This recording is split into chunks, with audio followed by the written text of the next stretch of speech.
બોલ અમારું ઘર. અમારું ઘર જુઓ કેવું ભાંગી ગયું, રસોડું વયું ગયું. આમ જુઓ આટલા આટલા પાણી છે.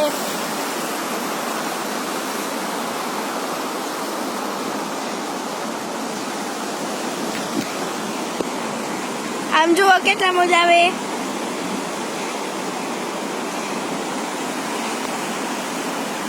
તમે બારી ખુલી ગઈ.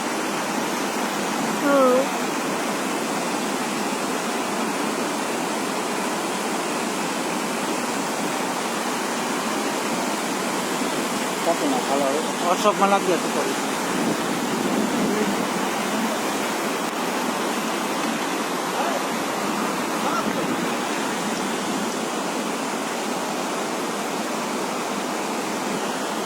અમે દરિયામાં ઉભા છીએ.